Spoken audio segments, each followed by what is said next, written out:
अस्सलाम वालेकुम। कैसे हैं भाई आप सब? सबसे पहले असाइनमेंट दिया था कोई?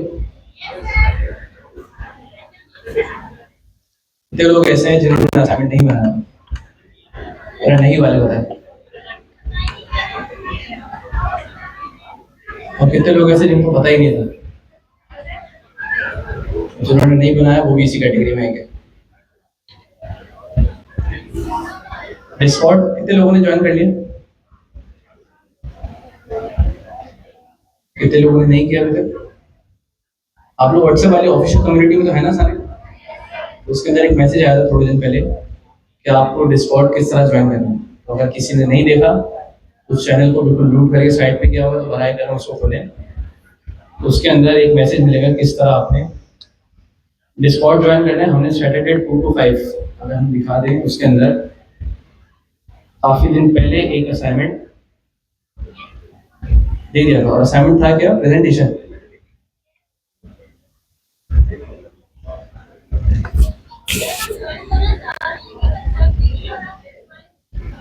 कौन कह रहे हैं जी?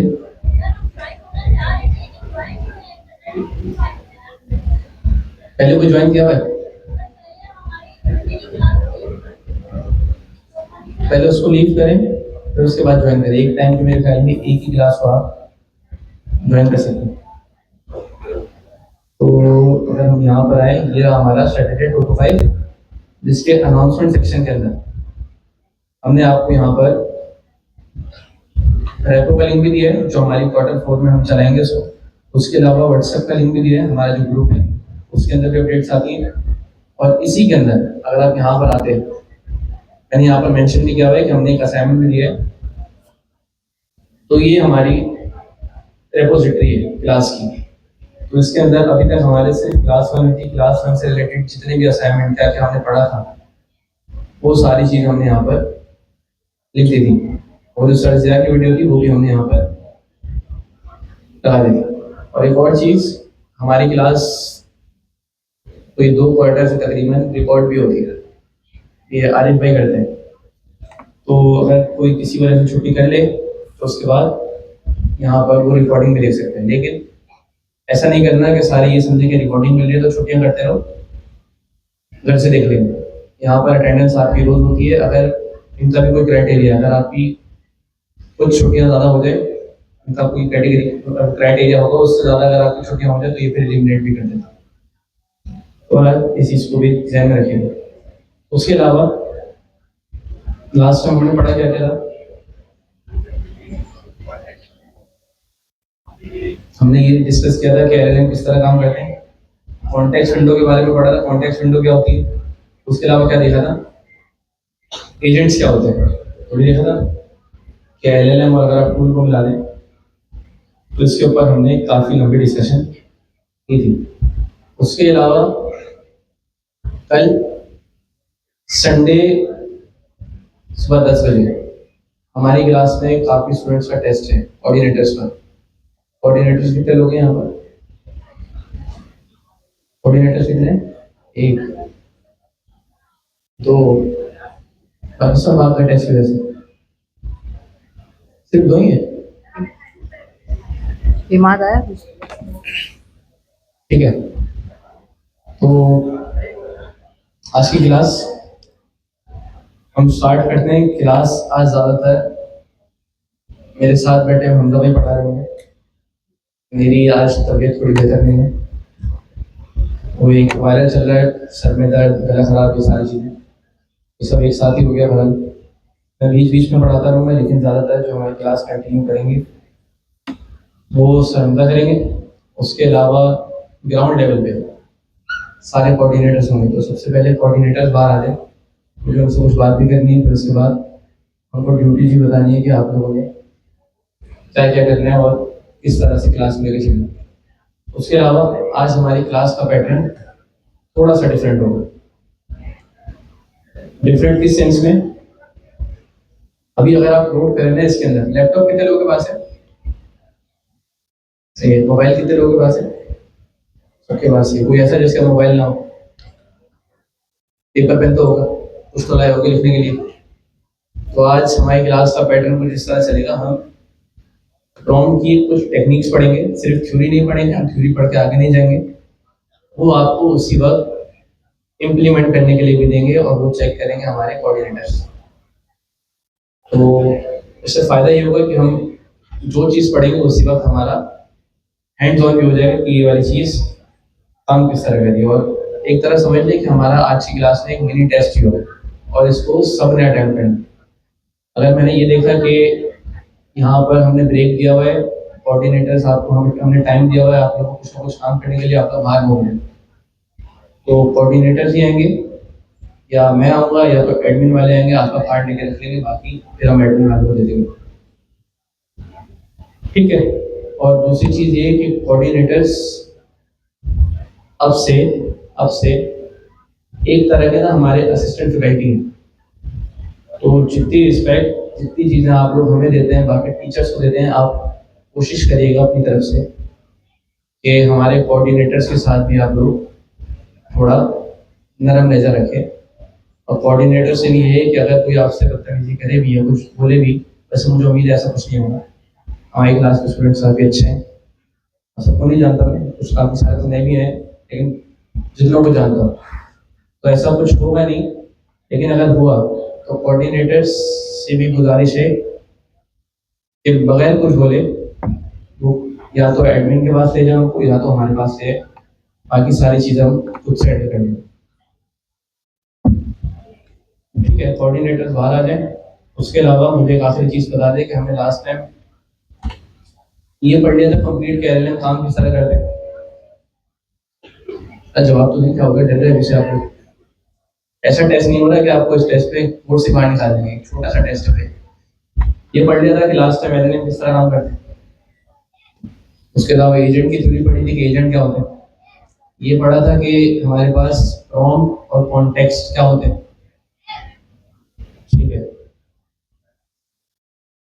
तो सबसे पहले मैं आपको ना एक चीज़ बता दूँ, आप लोगों के लिए तो फायदेमंद होगी, लेकिन जिनका कल टेस्ट है वो भी लास्ट में देखिए। सबसे पहले टेस्ट के लिए आप लोगों ने कवर क्या क्या करना है। सबसे पहले आप लोगों ने आना है, कौन सी रेपोजिटरी हमारी, लो कोड एजेंटिक है, इसके अंदर आपने आना है, किसके अंदर, प्रॉम्प्ट इंजीनियरिंग के अंदर। अब इसके अंदर ना 4 चीज़ें आप लोगों ने कवर करनी है। सबसे पहले एक तो ये मेन readme.md इतनी लंबी हमारे पास यहाँ पर लिखी है। उसके अलावा दूसरी चीज़ कॉन्टेक्स्ट इंजीनियरिंग के अंदर भी एक वीडियो है। अगर आप यहाँ पर है, एक वीडियो मिलेगी आपको, यहाँ पर सारा कंटेंट मिलेगा, इसको आप लोगों ने अच्छी तरह पढ़ना है। टेस्ट के लिए आप लोगों ने क्या देखना है, सबसे ज़्यादा जोर किस पे देना है, प्रॉम्प्ट तो देंगे ही देंगे, लेकिन कॉन्टेक्स्ट इंजीनियरिंग भी हमारे पास बहुत जरूरी है। उसके अलावा यहाँ पर एक तीसरा स्टेप है, 6 स्टेप, यहाँ आ जाए, प्रॉम्प्ट नीचे का तो आपने एक तीसरा स्टेप ये वाला देखना है, 6 पार्ट प्रॉम्प्टिंग, ये भी टेस्ट में जरूरी है। चौथी चीज इमेज जनरेशन, आपको क्या बन जाएंगे, यहाँ से आके तस्वीरें बनाना भी सीखेंगे, ये भी हमारे टेस्ट का पार्ट है। और मैं सच बताऊं, जितनी 3 चीज़ें ना, वो 3 चीज़ें बहुत आसान है। प्रॉम्प्ट भी आसान है, कॉन्टेक्स्ट भी आसान है, 6 प्रॉम्प्ट भी आसान है। ये बहुत मुश्किल है। मुश्किल क्यों है, हमारा ज़्यादातर ताल्लुक कौन सी फील्ड से, आईटी से। अब यहाँ पर ना आपको इतनी चीज़ें मिलेंगी कैमरा से रिलेटेड, उसके लेंस, ये सारी चीज़ें, और ये रहा कैमरा इक्विपमेंट टेक्निकल स्पेसिफिकेशन कि भाई 85 mm का लेंस क्या करता है, 105 mm का लेंस क्या करता है। ये सारी चीज़ें यहाँ पर आपको पढ़नी है और ये टेस्ट के अंदर है। तो टेस्ट के अंदर मैं आपको पहले ही बता चुका हूँ, टेस्ट आपको कोई ऐसा आज कोऑर्डिनेटर्स का हो रहा है, हमारी दूसरी क्लास है, तो अगले 2 या 2.5 हफ्तों में आपका भी है टेस्ट। हमारी 4 क्लासों के अंदर हम प्रॉम्प्ट इंजीनियरिंग कवर कर लेंगे। उसके बाद फिर आप सबका टेस्ट होगा, फिर हम किसी और चीज़ पर आगे बढ़ेंगे। हेलो, अस्सलाम वालेकुम। अच्छा, हमने पिछली क्लास में कहाँ तक देखा था, हमने क्या क्या पढ़ा था पिछली क्लास में कि एलएलएम कैसे वर्क करता है। अच्छा, आप लोगों ने इसके जो सर ने ये ट्यूटोरियल सी में ये देखे थे, पढ़े थे खुद से? अच्छा,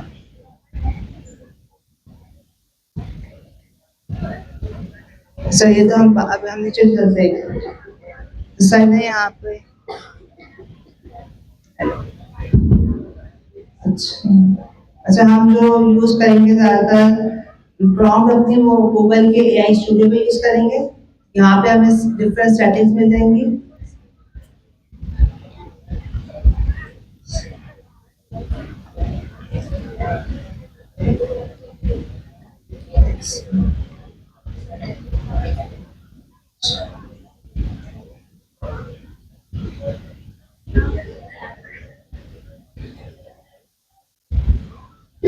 इससे पहले तो हमने यहाँ पे जो प्रॉम्प्ट के रीडियो में आना है, इसके अंदर रीडियो और एमडी फाइल है, ये आप खोलेंगे। इसके अंदर पूरी सर ने गाइड लिखी हुई है।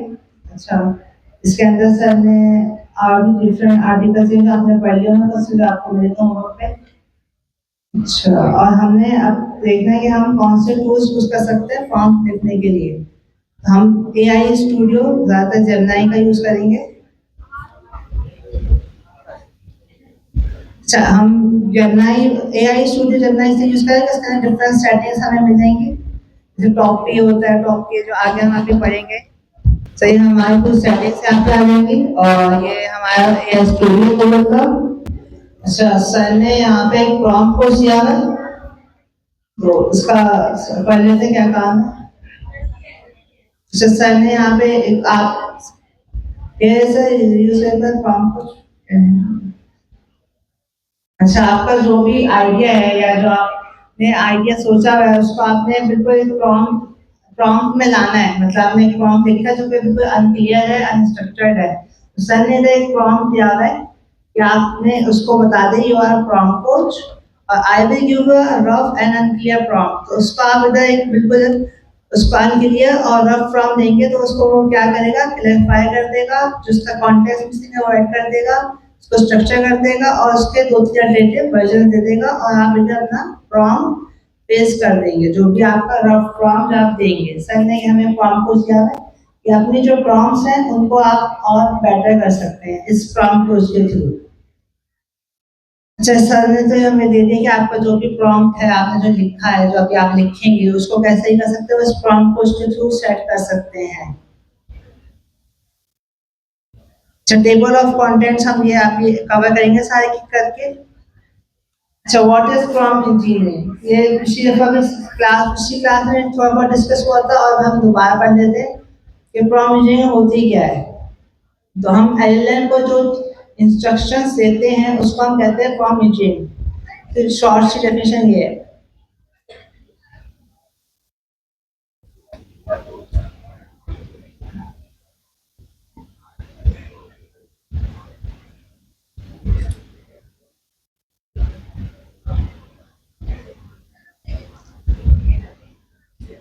अच्छा, what is prompt engineering? Prompt engineering is the art and science of crafting instructions that guide AI language models to produce desired outputs.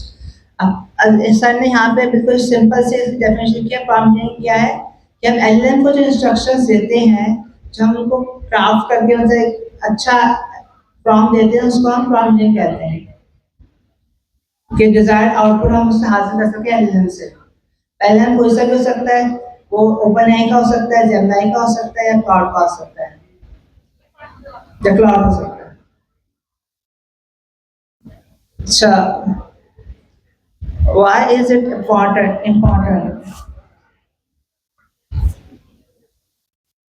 अच्छा, इसमें सर ने थोड़ा सा पॉइंट लिखे हैं कि क्यों जरूरी है प्रॉम्प्ट इंजीनियरिंग।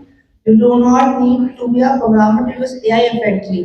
तो सर इधर कह रहे हैं कि आपको इधर प्रोग्रामर जरूरी नहीं कि AI लिखने के लिए, आपकी अच्छी इंग्लिश होनी चाहिए ताकि आप उसको अच्छे से एलएलएम को गाइड कर सके कि आपको चाहिए क्या डिजायर्ड आउटपुट्स के लिए।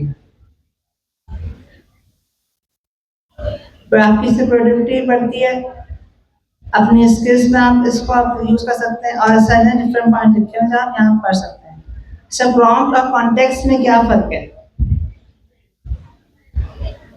अच्छा, यहाँ पे सर ने लिखा है crafting the instruction give the model, कि हम जो प्रॉम्प्ट जो एलएलएम को देते हैं वो इंस्ट्रक्शन देते हैं।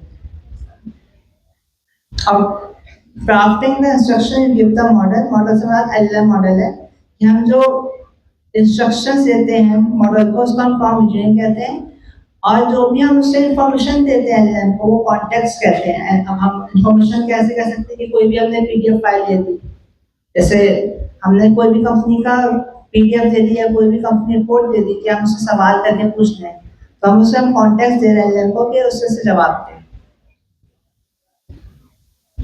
अच्छा, ऐसा नहीं इधर टेबल्स के अंदर दो लिखा हुआ है कि प्रॉम्प्ट इंजीनियरिंग के गोल क्या है और कॉन्टेक्स्ट इंजीनियरिंग के गोल क्या है।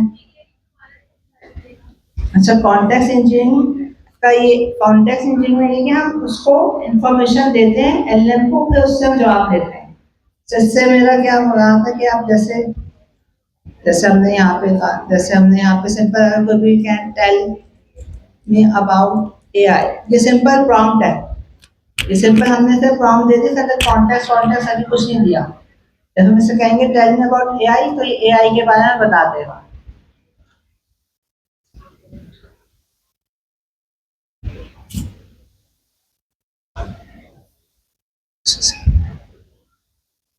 तो ये देखिए इससे इतना बड़ा रिस्पॉन्स दे दिया, बिल्कुल हमने सिंपल सी प्रॉम्प्ट दी थी टेल मी अबाउट एआई। अगर हमने कॉन्टेक्स्ट इंजीनियरिंग करनी है, जैसे हमने कोई इसको इंफॉर्मेशन देनी होगी, या हमें कोई से पीडीएफ देनी होगी, जैसे हम कोई भी गूगल से डमी पीडीएफ उठा लेते हैं, डाउनलोड कर लेते हैं।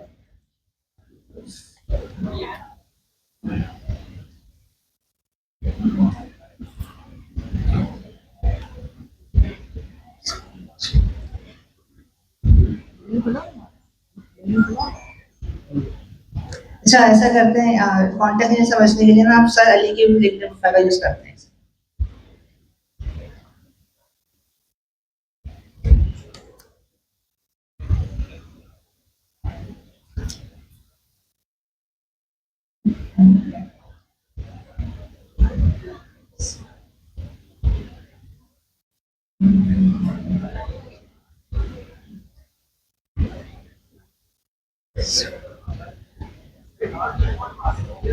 अच्छा, हमने सर अली की जो है लिंक्डइन का पीडीएफ निकाल लिया, जो कि ये रहा। सही है, अब हम उधर जाते हैं, यहाँ से पूछते हैं, जैसे जैसे अब सर अली के बारे में पता नहीं होगा, हम पूछते tell me about sir Ali. अब देखते हैं, अब हमने से सिंपल प्रॉम्प्ट दिया, बिल्कुल सिंपल सा, ऐसे कुछ नहीं बताया। उसने कह दिया I do not have enough information to tell about sir Ali. अब हम इसको अपने से रिस्पॉन्स कम कर देते हैं, फिर हम इसको पीडीएफ देने से बाद हमने कॉन्टेक्स्ट दे दिया एलएम को। अच्छा, इधर हम कह रहे थे कि पहले हमने पूछा tell me about sir Ali, अब उसके पास कोई इन्फॉर्मेशन नहीं होगी, हमसे प्रॉम्प्ट दिया है, वैसे कॉन्टेक्स्ट दिया है, ये बताया नहीं कौन है, तो ये खुद ही सर्च करके डिफरेंट नाम ढूंढ के जिसका भी अली से मैच हो रहा है उसका रिजल्ट ला रहा है। अच्छा, अब से नीचे करते हैं, अब इधर हम इसे यहाँ पे कॉन्टेक्स्ट देते हैं पीडीएफ फाइल में।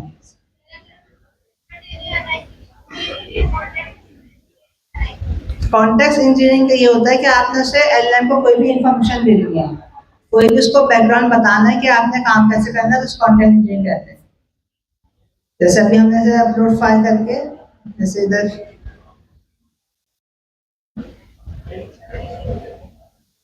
अब इधर हमने सर अली की एक पीडीएफ फाइल कही थी, तो अब मैं से पूछूंगा tell me about sir Ali, तो वो सारे सर अली का पीडीएफ फाइल रीड करके कॉन्टेक्स्ट दिया ना उसने, अब वो देखिए सारा सर अली की प्रोफाइल सामने ले आया। हाँ, इसीलिए तो ये हमने इसे कॉन्टेक्स्ट दे दिया एलएम को कि आपने इसमें से जवाब देना पीडीएफ फाइल में से, या कोई भी कंपनी रिपोर्ट होती है, जैसे हम कहते हैं कि कंपनी का बताओ प्रॉफिट सेल कितना हुआ, तो हम उसे कंपनी की वो दे देंगे पीडीएफ। यहाँ पे सर ने बताया भी है। देखिए वर्डिंग स्ट्रक्चर हो सकता है, रोज आप बता सकते हैं, कांस्टेंट बता सकते हैं, डू ये करो ये नहीं करो, आउटपुट फ्यू शॉर्ट एग्जांपल्स अभी हम देखेंगे। और इधर कॉन्टेक्स्ट में हम नॉलेज बेस दे सकते हैं, टूल्स, एपीआईज, मेमोरीज, रैक, वही फाइल्स डेटाबेस से लाना तो रैक करते हैं। अच्छा, अब इसके अंदर क्या टिपिकल चेंजेस क्या हो सकता है, हम इसके अंदर फॉर्मेट में आंसर मंगवा सकते हैं। इधर हम कह सकते हैं कि आप वैलिडेशन में लाएं, जनरल आंसर लाएं। इधर हम कंपनी की glossary, latest policy, PDF, context दे सकते हैं पूरा। अच्छा, हमारा प्रॉम्प्ट कब फेल होगा, मतलब कब हमारा प्रॉम्प्ट फेल नहीं, मतलब कब हमें वो रिजल्ट अच्छा ही देगा, डिजायर्ड आउटपुट नहीं देगा, या हम उसे खराब इंस्ट्रक्शंस देंगे, या हम उसे बिल्कुल ही इनकरेक्ट फॉर्मेट में हम पूछेंगे। अच्छा, और कॉन्टेक्स्ट में क्या होता है, कॉन्टेक्स्ट में जब उसको हम उसे पूरा कॉन्टेक्स्ट नहीं देंगे, आधा कॉन्टेक्स्ट देंगे, मतलब हमने कोई चीज़ से पूरी इन्फॉर्मेशन नहीं दी, तो वो क्या करेगा, हेलुसिनेट करेगा या आउटडेटेड हमें आंसर्स देगा। अच्छा, इसमें ओनरशिप बताया है कि आप ओन कौन कर सकते हैं, सारी चीज़ें लिखी हैं। ओनरशिप का मतलब कि कौन यूज कर सकता है प्रॉम्प्ट्स, जो प्रॉम्प्ट इंजीनियरिंग है, जैसे यहाँ पे लिखा है यूएक्स प्रॉम्प्ट। अब हमने कोई भी जैसे देखते हैं कोई वेब पेज हमें डिजाइन करना होता है यूएक्स का, हम उसके लिए हम पूरा प्रॉम्प्ट लिखेंगे। अगर हमने कोई इसमें से, अगर कॉन्टेक्स्ट में क्या होगा कि हमने कोई भी फाइल डेटाबेस से लानी, तो उस पर हम रैग करेंगे, चंकिंग करेंगे उसकी, फिर हम उसमें डेटा निकाल के लाएंगे। तो सर ने यही लिखा हुआ है इसमें से, इसमें दोनों का डिफरेंस बताए हैं कि प्रॉम्प्ट में क्या फर्क है और कॉन्टेक्स्ट में क्या फर्क है, कौन यूज करता है और कैसे कब खराब रिजल्ट्स आते हैं और कैसे सर ने सब बताया है।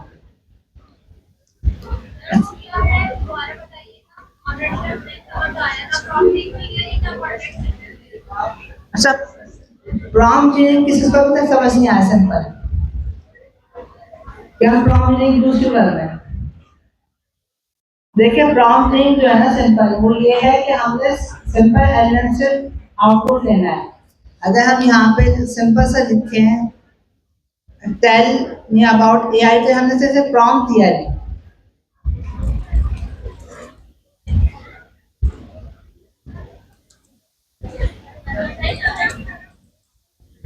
ये हमने सिर्फ कुछ शॉर्ट सा प्रॉम्प्ट दिया कि टेल मी अबाउट एआई, अपनी लिख में शॉर्ट आंसर।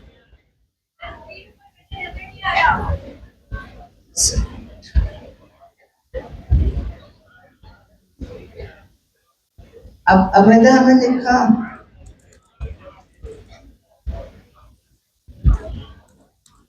अभी हमने उनको लिखा है शॉर्ट सा, मतलब एआई एक हमने एलएम को बताया, एक प्रॉम्प्ट दिया हमने उसको शॉर्ट सा, इसे हम कह रहे हैं प्रॉम्प्ट। सिंपल प्रॉम्प्ट है ये। अगर हम इसके अंदर कोई भी चीज अटैच कर दें, मतलब यहाँ पे फाइल अटैच कर दें, वो कॉन्टेक्स्ट हो जाएगा। या हम इसके अंदर कोई एपीआई का कह दें कि तुमने एपीआई गेट करके रिजल्ट लाना, वो कॉन्टेक्स्ट हो जाएगा। तो हम कोई भी इंफॉर्मेशन दें उसको, कॉन्टेक्स्ट होगा। ओनरशिप का,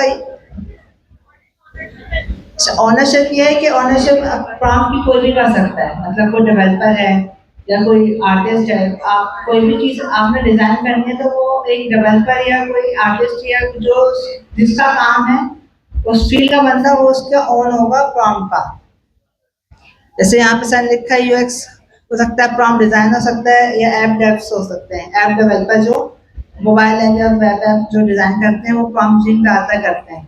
और जो डेटा के अंदर एमएल, जो पाइपलाइन, इंडेक्सिंग, चंकिंग, ये कॉन्टेक्स्ट वाले काम है कि आपने पहले उसको इसकी इन्फॉर्मेशन देनी है, फिर उसके थ्रू काम करवाना है, तो उस कॉन्टेक्स्ट इंजीनियरिंग कह रहे हैं सर।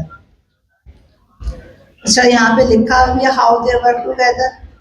अच्छा, हम उसे बिल्कुल गुड प्रॉम्प्ट देंगे, गुड प्रॉम्प्ट से मतलब बिल्कुल क्लियर देंगे, क्लियर टास्क देंगे। अच्छा, आप उसके अंदर से अपना डाल सकते हैं कि इसका आउटपुट कॉन्ट्रैक्ट कैसे होगा, जेसन स्कीमा में लाना है या एक्सएमएल में लाना है। जेसन में आता है, टेबल में आता है और मार्कडाउन में आता है, ज्यादा आता है जो हम लेते हैं। अच्छा, फिर उसके अंदर इसमें बताया सर ने कि उसको हम फिर कॉन्टेक्ट ले सकते हैं, ये कोई हमने सिर्फ पैसे से दिया। अच्छा, ये सब सर लिखा हुआ है। अच्छा, यहाँ पे सर ने बताया भी है कि डिफरेंट एग्जाम्पल्स भी दिए हैं सर ने।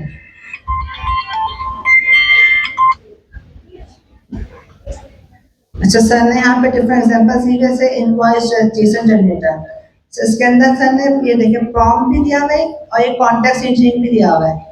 प्रॉम्प्ट में क्या कह रहे हैं कि जो आपने इसमें से फील्ड एक्सट्रैक्ट करनी है, कौन सी वेंडर, डेट और टोटल, और रिटर्न जो फॉर्मेट होगा वो जेसन ऑनली होगा। अगर कोई भी फील्ड मिसिंग होगी तो उसे आप यूज कर दो, यूजिंग इफ आप field is missing use type. कोई भी फील्ड मिस होगी तो नल। ये हमारा प्रॉम्प्ट इंजीनियरिंग है, सर ने बिल्कुल प्रॉम्प्ट लिखा है।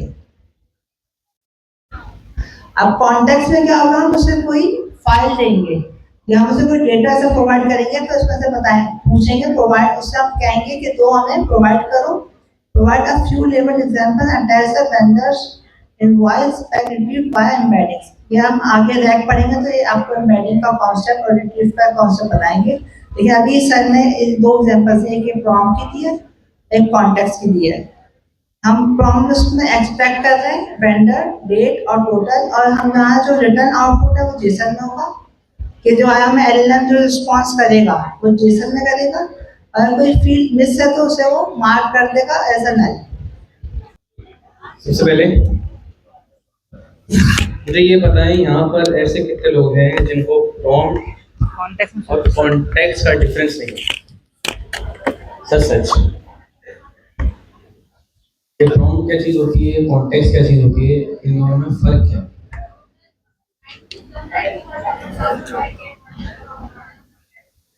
ठीक है, अगर आप यहाँ थोड़ा सा ऊपर आए ना, यहाँ पर एक चीज लिखी हुई है। सबसे पहले यहाँ पर है प्रॉम्प्ट इंजीनियरिंग। प्रॉम्प्ट इंजीनियरिंग क्या है? Crafting the instruction to give the model. Last time याद है हमने एलएलएम पे बड़ी लंबी डिस्कशन की थी। एलएलएम क्या लेता है हमसे? इनपुट, और देता क्या है हमें? आउटपुट। वो जो इनपुट होता है वो इनपुट क्या होता है? प्रॉम्प्ट। जितना अच्छा मैं उसको प्रॉम्प्ट दूंगा उतना अच्छा वो मुझे क्या देगा? आउटपुट। मेरा प्रॉम्प्ट खराब होगा, एलएलएम मुझे अच्छा आउटपुट नहीं देगा।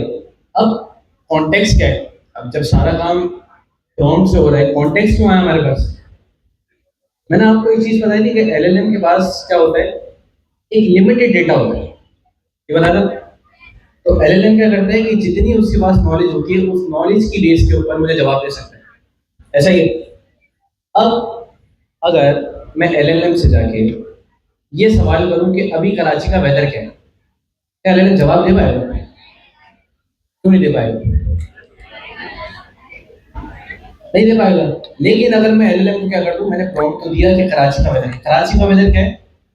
ये क्या है हमारा? ये क्या है हमारा? प्रॉम्प्ट। अगर मैं यहाँ पर आके लिखूं सिंपल, मैंने यहाँ पर प्रॉम्प्ट दिया। प्रॉम्प्ट क्या है हमारे पास? What is the weather of Karachi? अभी किसको देना है हमने? ये क्या है हमारा? इनपुट। ये क्या है हमारा? इनपुट। यहाँ पर आते हैं इनपुट। ये जाएगा किसके पास? ये जाएगा हमारे एलएलएम के पास। तो हम यहाँ पर आते हैं, इसको थोड़ा सा जूम कर दो। तो ये प्रॉम्प्ट किसके पास गया? एलएलएम के पास। अब एलएलएम क्या करेगा? ये किसके पास गया? एलएलएम के पास। ये रहा हमारा एलएलएम।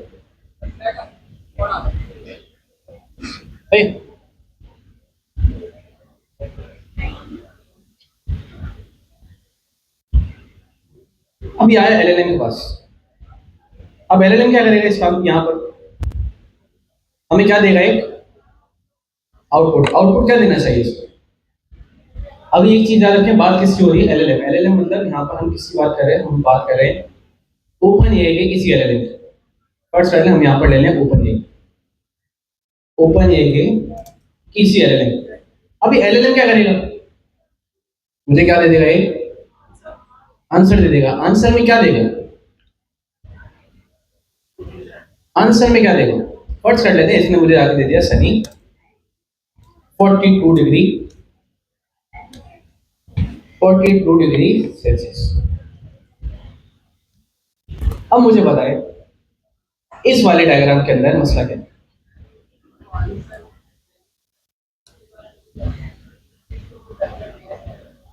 इस वाले डायग्राम में मसला क्या है? क्या इसने मुझे आउटपुट हमेशा सही दिया होगा? क्यों सही नहीं दिया होगा? क्योंकि एलएलएम के पास अभी करंट वेदर की इंफॉर्मेशन ही नहीं है। तो मुझे क्या कर सकता है? एलएलएम क्या करेगा? हेलुसिनेशन करेगा। हेलुसिनेशन पता है क्या करेगा? गलत गलत जवाब देना शुरू कर देगा जो उसको पता भी नहीं है, और बस वो क्या करेगा कि किसी तरह जवाब पहुंच जाए जो यूजर ने मुझे क्या दिया है? इनपुट। लेकिन ये तो हो गया प्रॉम्प्ट। लेकिन हमने लास्ट टाइम एक चीज पढ़ी थी, चैट जीपीटी क्या है? चैट जीपीटी से जब हम बात कर रहे होते हैं क्या होता है कि एक दफा बात की, दूसरी दफा बात की, तीसरी दफा बात की, क्या जब हम चौथा मैसेज भेज रहे होते हैं, चौथे वाले मैसेज के ऊपर उसको तीन मैसेज के बारे में आइडिया होता है? कैसे होता है? यहाँ पर क्या जा रहा होता है? उसके बाद चैट हिस्ट्री। अभी के लिए उस चैट हिस्ट्री को छोड़े, अभी फर्स्ट पहले मैंने सवाल पूछा लेकिन इस सवाल के साथ क्या लगा के भेज दिया, Karachi weather is 32 degree centigrade. अब मुझे पता है अगर ये वाली चीज भी किसके पास जाए, ये वाली चीज भी एलएलएम के पास जाए और ये वाली दो चीज भी एलएलएम के पास जाए। अब हमने क्या पूछा, सवाल क्या पूछा, what is the weather of Karachi, लेकिन हमने उसको बता दिया क्या ऊपर, कराची में वेदर क्या है अभी 32 डिग्री। तो अब मुझे पता है जो मुझे एलएलएम जवाब देगा, एलएलएम क्या जवाब देगा, 42 देगा, क्या देगा, ये देगा जवाब मुझे 30। तो ये वाली चीज अगर मैं आपसे पूछूं, ये जो रेड वाली चीज है ये क्या है हमारा, क्या है, और ये वाली क्या चीज है, कॉन्टेक्स्ट। मैंने एलएलएम को क्या बता दिया सवाल करने से पहले कि आपके पास ये इंफॉर्मेशन है, अगर आपके पास एलएलएम के पास इंफॉर्मेशन नहीं, आप क्या करो, ये वाली चीज यूज कर लो, इसकी बेस के ऊपर क्या करो, जवाब दो। तो सवाल से पहले जितनी भी एडिशनल इंफॉर्मेशन हम प्रोवाइड कर रहे होते हैं किसको, एलएलएम को, वो क्या होता है हमारे पास, कॉन्टेक्स्ट। इसके अलावा हम यहाँ पर आते हैं दोबारा से अपनी रेपो के अंदर।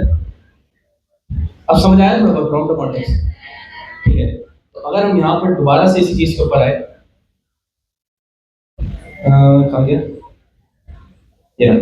तो प्रॉम्प्ट क्या है, crafting the instruction you give the model. Context engineering क्या है, creating the information the model can see when following that instruction। उस इंस्ट्रक्शन को फॉलो करते हुए आपने कौन कौन सी इंफॉर्मेशन को यूज करना है वो हम किसके जरिए दे सकते हैं, कॉन्टेक्स्ट इंजीनियरिंग के, क्योंकि एलएलएम के पास वाला डेटा नहीं है। अभी जैसे हमजा भाई एग्जांपल दे रहे थे, हमजा भाई ने मेरी पीडीएफ डाउनलोड की,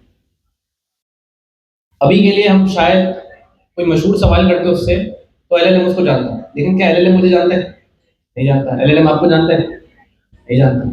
अब अगर मुझे एलएलएम से मेरे बारे में कोई सवाल करना है, वो इस अली आफ्ताब शेख, कैसे बताएगा वो, नहीं बता सकता। लेकिन अगर मैं वो इस अली आफ्ताब शेख से पहले उसको ये बता दूं कि अली आफ्ताब शेख है कौन, हो जाएगा मामला आसान। अगर मैंने उससे पहले बता दिया कि ये सारी इंफॉर्मेशन है अली आफ्ताब की, ये डिटेल है सारी।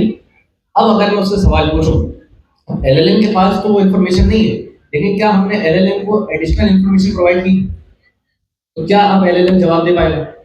इसी तरह जब आप चैट जीपीटी पे जाते हैं, जब आप यहाँ पर आते हैं chat.openai.com, अभी के लिए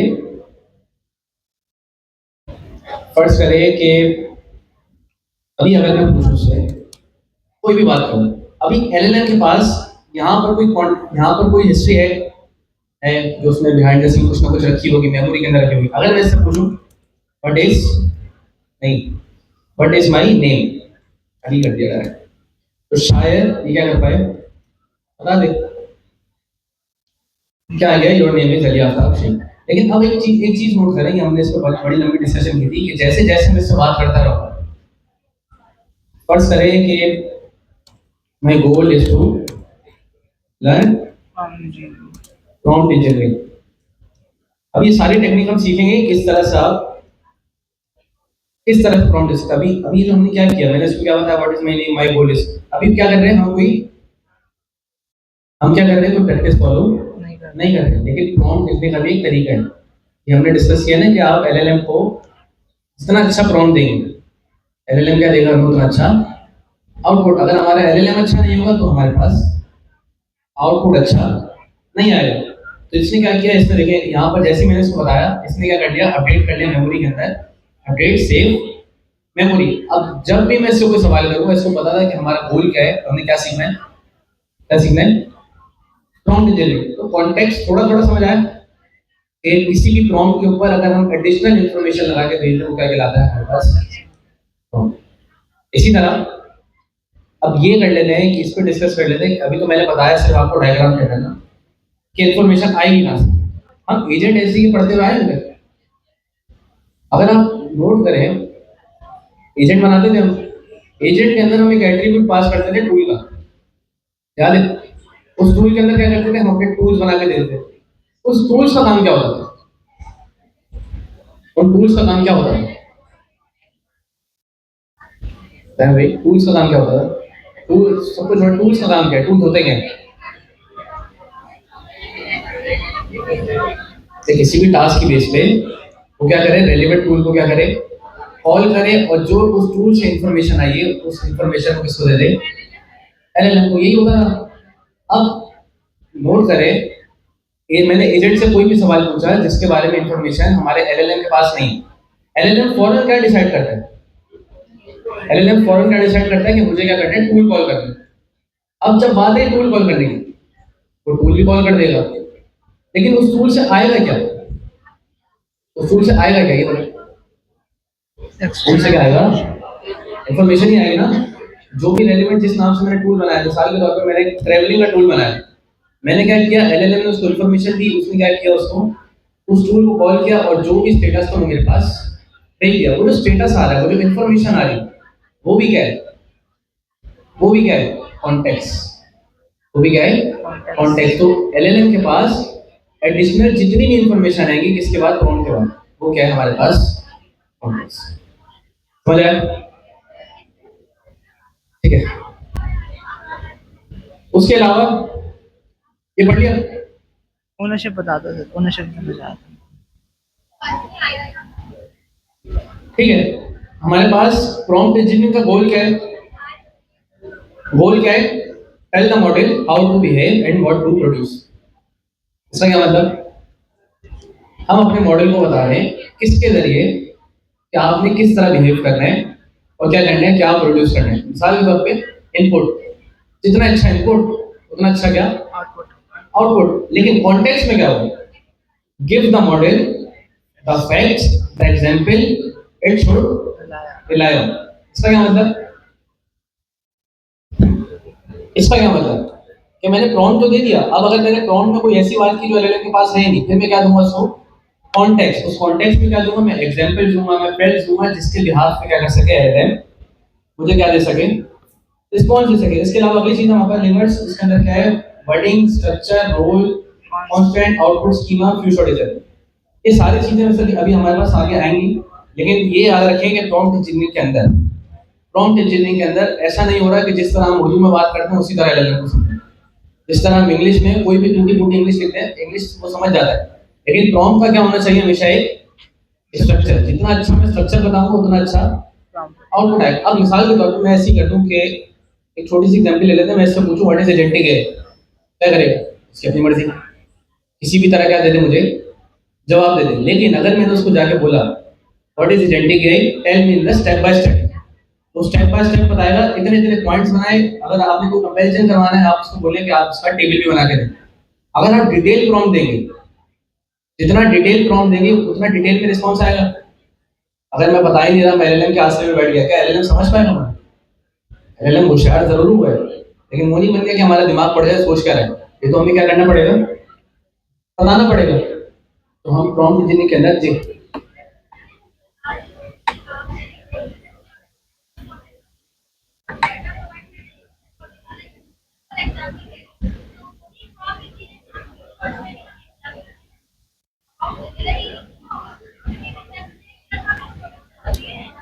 ठीक है, ठीक है, बैठे, समझ गए। आपका सवाल ये है कि आपने क्या कहा कि फ्यू शॉर्ट प्रॉम्प्टिंग के अंदर क्या देते हैं, हम एग्जांपल्स देते हैं, लेकिन कॉन्टेक्स्ट में भी क्या कर रहे हैं, हम उसको एग्जांपल बता रहे हैं कि उस सवाल की बेस पे किस तरह बिहेव करें। यही सवाल है, हाँ यही सवाल है, ठीक है। फ्यू शॉर्ट प्रॉम्प्टिंग के अंदर वैसे हम इसको आए नहीं है, लेकिन मैं बता देता हूँ कि होता क्या है। प्रॉम्प्ट के अंदर प्रॉम्प्ट देते हुए मैं क्या दूं, कुछ एग्जांपल्स। लेकिन कॉन्टेक्स्ट इंजीनियरिंग क्या है, कॉन्टेक्स्ट इंजीनियरिंग क्या है कि जब भी मैं प्रॉम्प्ट दे रहा हूँ, मेरे पास क्या हो, एक्सटर्नल सोर्सेज से वो डेटा आ रहा, मुझे नहीं पता वो डेटा क्या हो सकता है। मिसाल के तौर पे आप लोगों की क्लास है, मुझे क्या करना है, हर किसी का डेटा देना है किसको, एलएलएम को। क्या मैं एक प्रॉम्प्ट के अंदर सब बता सकता? सोचें, क्या मुझे इस पूरी क्लास का डेटा देना है एलएलएम को, क्या मैं ये सारा डेटा उठा के एक फ्यू शॉर्ट प्रॉम्प्ट के अंदर एग्जांपल के साथ दे सकता हूँ? मैं बोलूँ पहली रो में, नाम नहीं पता मुझे, पहली रो में ये बैठी हुई थी, दूसरी रो में ये बैठी हुई थी, तीसरी रो में लड़के बैठे हुए थे, सबका नाम बताऊँ एक करके, उसकी इन्फॉर्मेशन बताऊँ, क्या मैं इतना लंबा प्रॉम्प्ट लिख सकता? क्या एलएलएम के लिए ये वाली जो इन्फॉर्मेशन है प्रोसेस करना भी मुश्किल होगा? क्योंकि अगर आप दिमाग लगाएं कि हमने क्या पढ़ा लास्ट टाइम, कॉन्टेक्स्ट क्या पढ़ा, जितना हम इनपुट देते हैं वो इनपुट कन्वर्ट होते हैं किसके अंदर, टोकन्स के अंदर। ऐसा ही होता है। इनपुट किसके अंदर कन्वर्ट होते हैं? टोकन्स के अंदर। और आउटपुट भी जो आता है मेरे पास क्या होता है? टोकन्स में आता है। एलएलएम चार्ज कैसे करता है? इनपुट आउटपुट टोकन्स की बेस पे। लेकिन अगर मैंने इतनी इन्फॉर्मेशन दे दी उसको एक ही दफा में, क्या ये बेस्ट प्रैक्टिस है? नहीं है। तो मैं क्या लगाऊंगा? कंडीशन लगाऊंगा कि जिस अभी स्टूडेंट की बात हो रही है उस टाइम पे क्या करे, वो किसी भी सोर्स से उसी टाइम पे डेटा लेकर आए और वो किसको दे दे? एलएलएम को। क्या ये मेरे लिए फायदेमंद हो जाएगा?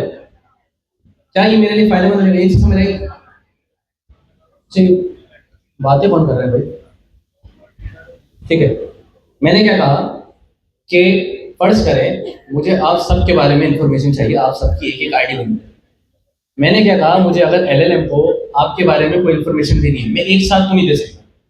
ये तो हम सबको पता है कि हम एक साथ अगर देंगे तो क्या होगा? एलएलएम क्या करेगा?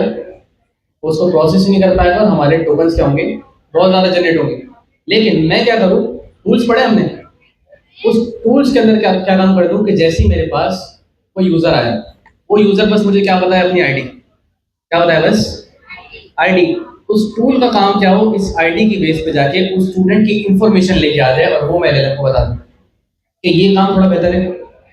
एक टाइम पे सिर्फ एक स्टूडेंट की इंफॉर्मेशन गई। क्या एक टाइम पे अगर मैं फर्ज करें कि आरिफ आरिफ भाई के बारे में मुझे इंफॉर्मेशन चाहिए, मैंने आरिफ भाई के साथ इस क्लास में 1000 स्टूडेंट की और इंफॉर्मेशन दे दी, क्या ये मेरे लिए अच्छी प्रैक्टिस होती?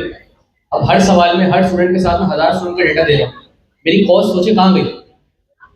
हर सवाल के साथ अगर इतना इतना मैं डेटा दे रहा हूँ तो क्या होगा? जमिनाई वाले भी हमें क्या करेंगे? बोलेंगे बेटा आप पैसे ही दे दो, आप बहुत ज़्यादा क्या कर रहे हो, हमारे क्रेडिट्स आया कर रहे हो। और उसके अलावा ओपन ए भी अगर आप यूज़ कर रहे हैं, आपने अपने $5 लगाए, मुझे पूरा यकीन है आप वो 1-2 दिन में उड़ा देंगे। कॉन्टेक्स्ट और प्रॉम्प्ट समझ आया? आगे बढ़े इससे। लास्ट टाइम भी इसी पे बहस की थी, अगर इसी तरह चलते रहे तो फिर क्वार्टर ये इसमें प्रॉम्प्ट और कॉन्टेक्स्ट समझ जाएंगे।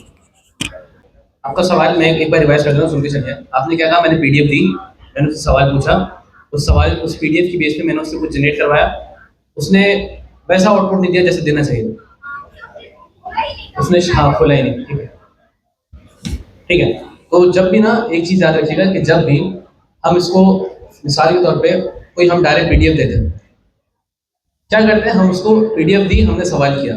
अब अगर मैंने कोई ऐसा सवाल किया कि वो देख रहा था कि मैं अपने पास से उसको जवाब दे सकता हूँ, तो वो कभी भी आपकी पीडीएफ पे नहीं जाएगा, पहली चीज़। लेकिन अगर आप चाह रहे हैं कि पीडीएफ पढ़े उसके बाद क्या करें, सारा का सारा मुझे आउटपुट बना के दे, तो आपको ये वाली चीज़ भी डिटेल के अंदर प्रॉम्प्ट के अंदर समझानी पड़ेगी कि आप क्या करें।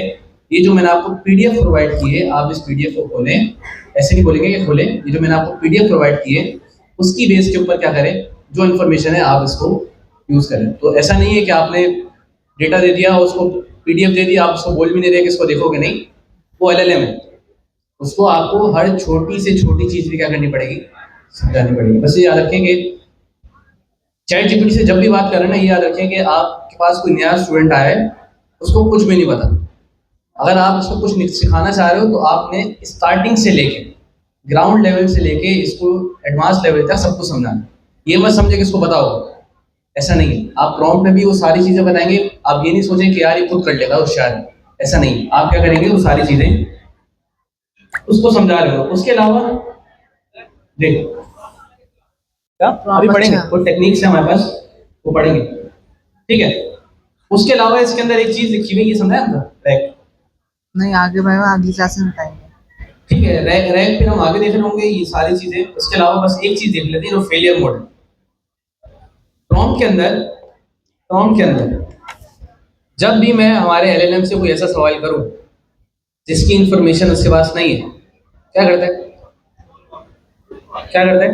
सिर्फ एलएलएम की बात हो रही है, कोई टूल भी नहीं दिया, कोई टूल भी नहीं दिया, कुछ भी नहीं दिया, मैंने ऐसा सवाल पूछ लिया उससे कि बस उसको एलएलएम से ही जवाब देना। क्या करता है? हेलुसिनेशन। अगर आप यहाँ पर देखें, अगर आपने वैल्यू इंस्ट्रक्शन दी, मतलब ऐसी इंस्ट्रक्शन दी थोड़ी सी बुरी, तो क्या करेगा? मैसी इनकरेक्ट फॉर्मेट, और दूसरा नाम क्या देते हैं इसको हम?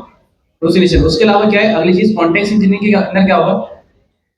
आपने कॉन्टेक्स्ट तो दिया, ठीक है, मैंने उसको बता दिया कि मेरा नाम अली है, लेकिन ये तो बताया नहीं कि अली करता क्या है सारी चीजें। तो यहाँ पर क्या है? मिसिंग इनरेलेवेंट इन्फो क्या करेगा? हेलुसिनेशन करेगा, और क्या करेगा? आउटडेटेड आंसर देगा। तो कॉन्टेक्स्ट के अंदर इतना सा फर्क है।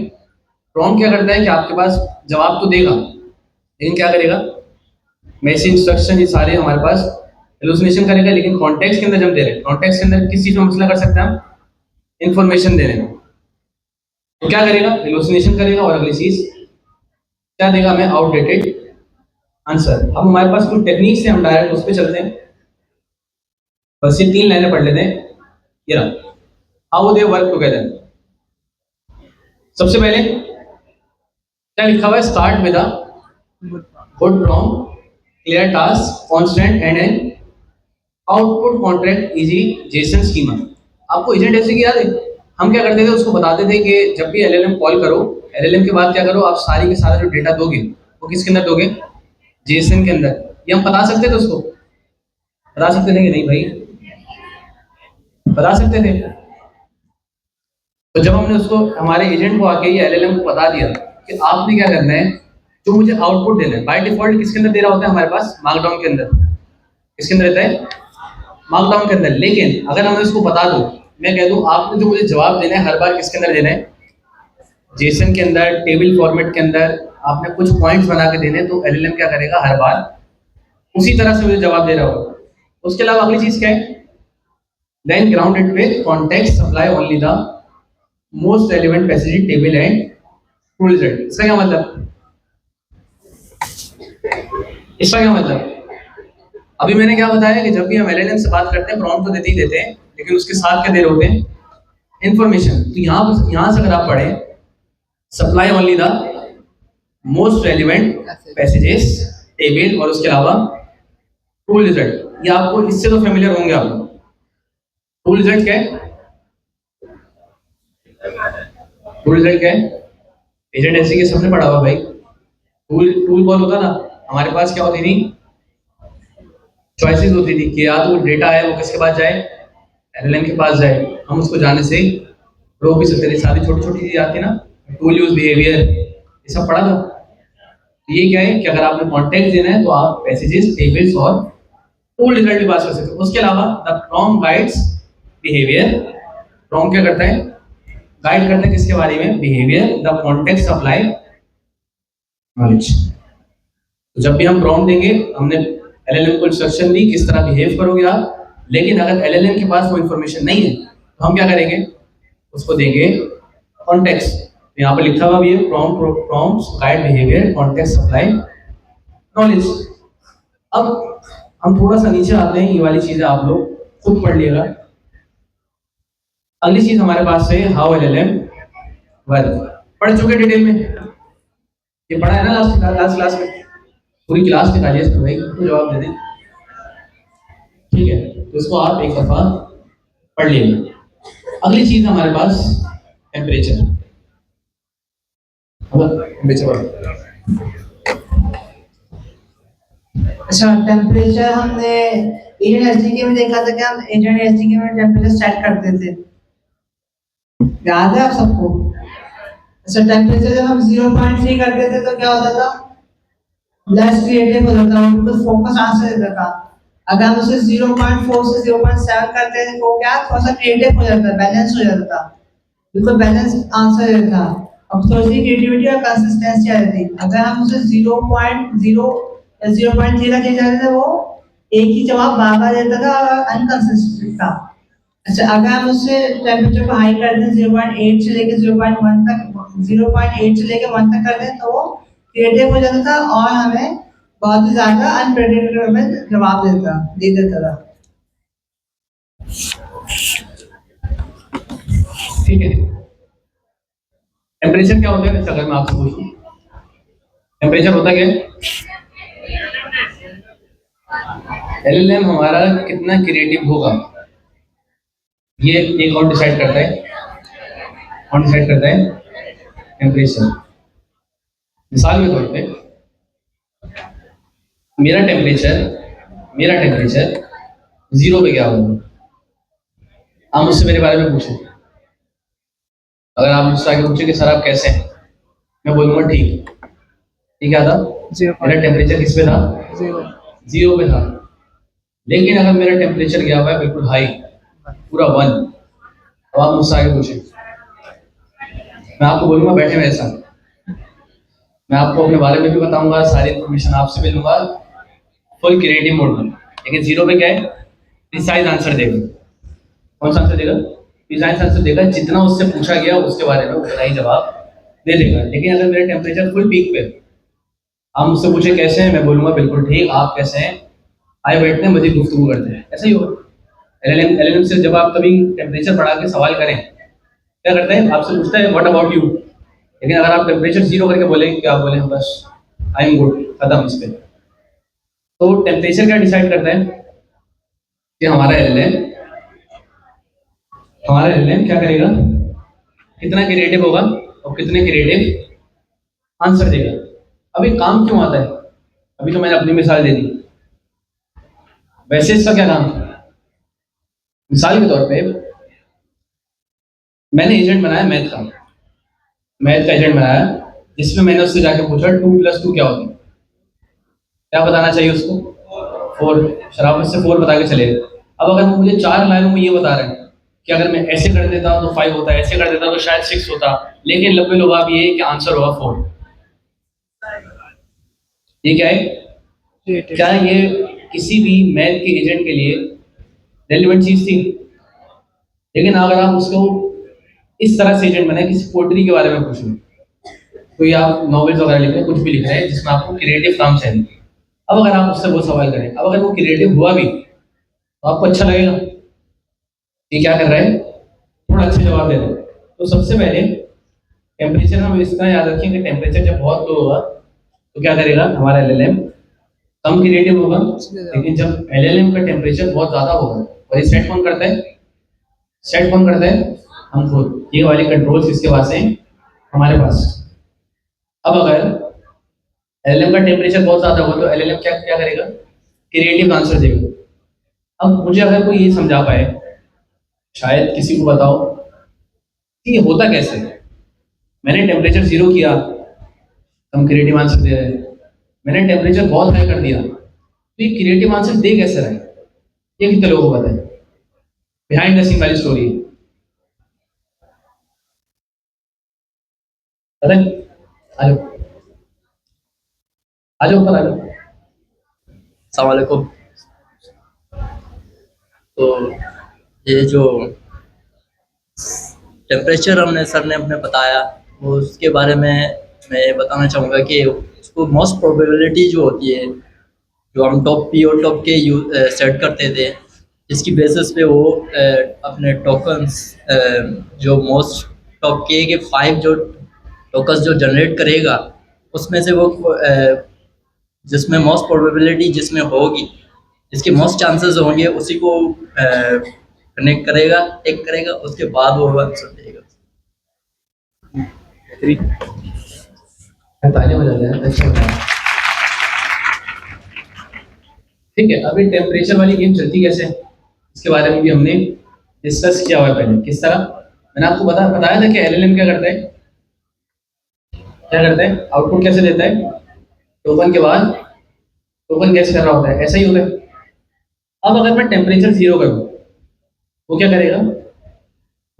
फर्स्ट करें, हमारे पास टोकन्स का पूल है, जिसके अंदर क्या करेगा, हमने अगर टेम्परेचर जीरो किया हो, वो क्या करेगा, उस पूल में जाएगा, स्टार्टिंग के क्या करेगा, टोकन उठा के ले आएगा।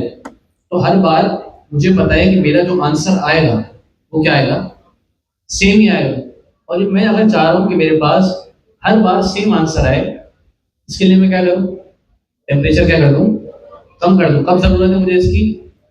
मैथ की क्यूरीज के लिए, तो टेक्निकल सवाल अगर मैं पूछ रहा हूँ उसके लिए। लेकिन अगर मैं चाह रहा हूँ कि मेरा जो आउटपुट है वो क्रिएटिव हो जाए, अभी क्रिएटिव होगा किस तरह? वही क्या है, हमारे पास टोकन्स का एक पूल है। क्या होगा कि जब मैंने टेम्परेचर बढ़ा दिया, उसके अंदर होता क्या है, रैंडमनेस बढ़ जाती है। क्या बढ़ जाती है? रैंडमनेस। पहले क्या करता है, वो स्टार्टिंग के टोकन्स क्या कर रहा होता है, पिक कर रहा होता है। लेकिन जब मैंने टेम्परेचर बहुत हाई कर दिया, वो क्या करेगा, वो उस पूल के अंदर जाके कोई भी रैंडम टोकन क्या कर सकता है, पिक कर सकता है। इस वजह से जब भी मैंने टेम्परेचर ज्यादा किया, हर बार मेरे पास आउटपुट क्या आएगा, क्रिएटिव, और हर बार पहले से क्या आएगा मेरे पास, डिफरेंट। तो अगर यहाँ पर आप देख भी लें, यहाँ पर क्या लिखा हुआ है, 0 से अगर आपने 0.3 तक दिया है तो क्या होगा, ये फोकस, कंसिस्टेंट, डिटरमिनिस्टिक और डिटरमिनिस्टिक रिस्पॉन्स। उसके अलावा मीडियम में क्या है, अगर मैंने 0.4 से 0.7 तक ले लिया, अभी क्या होगा, बैलेंस क्रिएटिविटी और हमारे पास जो आउटपुट आ रहे होंगे वो क्या होंगे, कंसिस्टेंट होंगे। उसके अलावा हाई,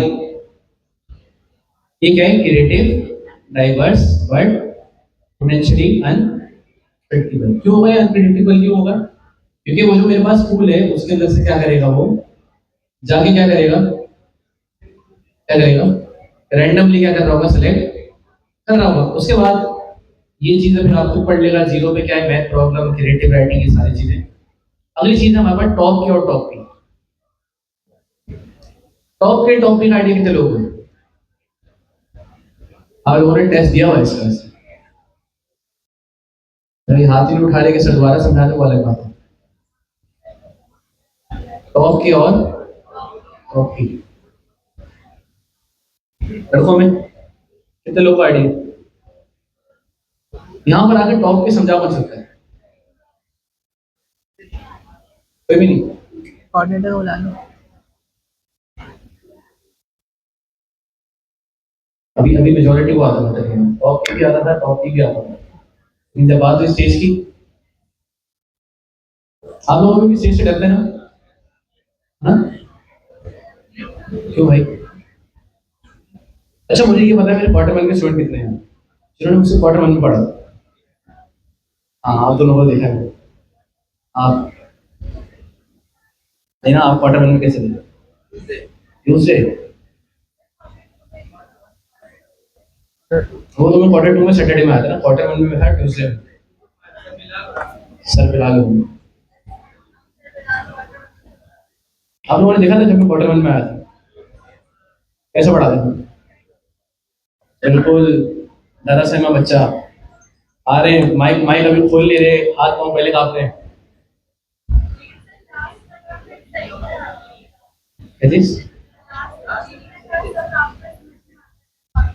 तो क्वार्टर 2 था ना शायद, अच्छा, लेकिन एक दो क्लासों का डर मेरे पास था, और ऐसा था कि जब मैं स्टेज पे आता था, अल्फाज बाद में इस्तेमाल करता था, पसीने मुझे पहले आ जाते थे, पता नहीं क्यों आप लोग उस तरह डरता था। हालांकि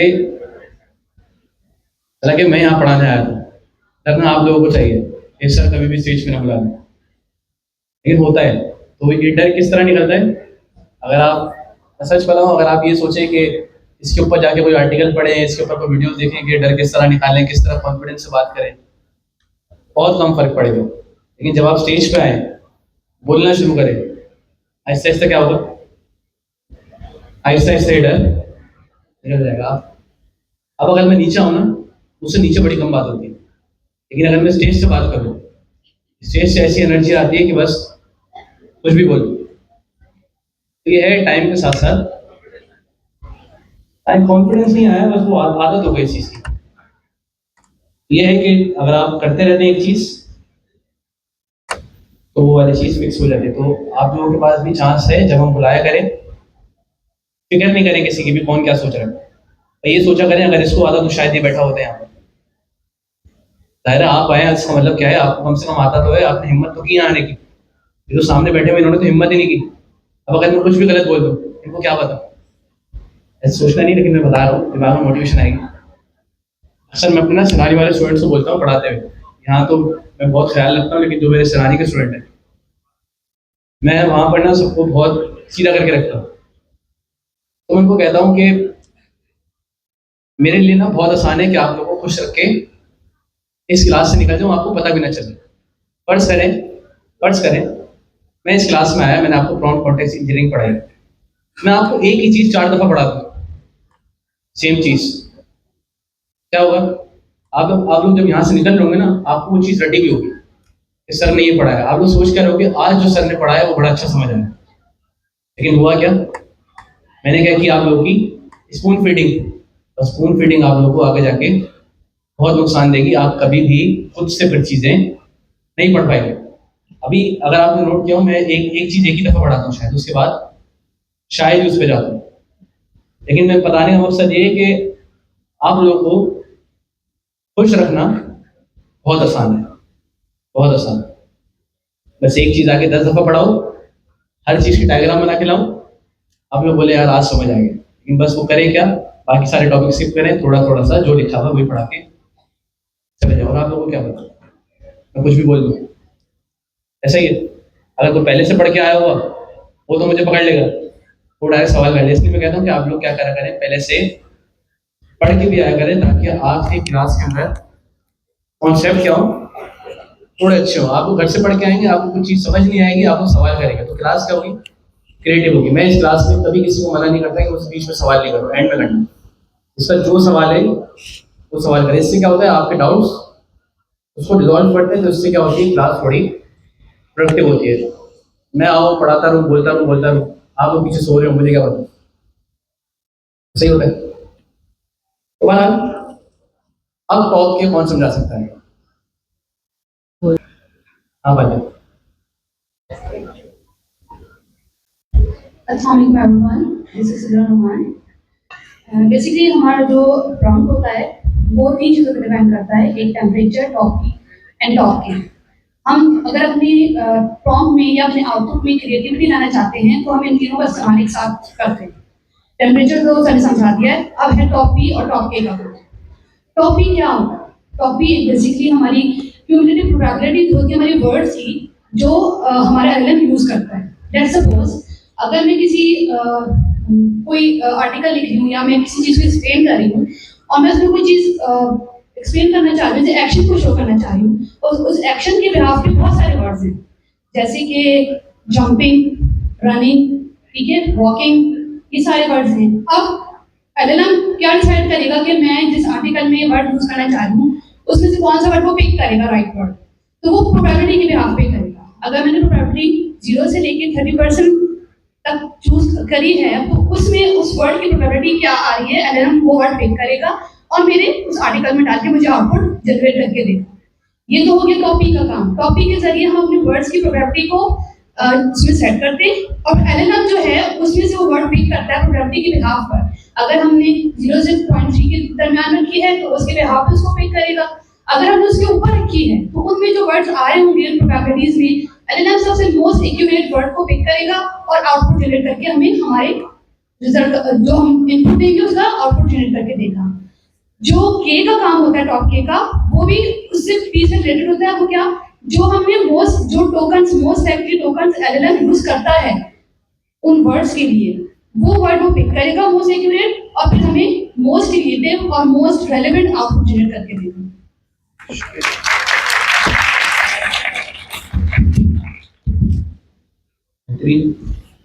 तो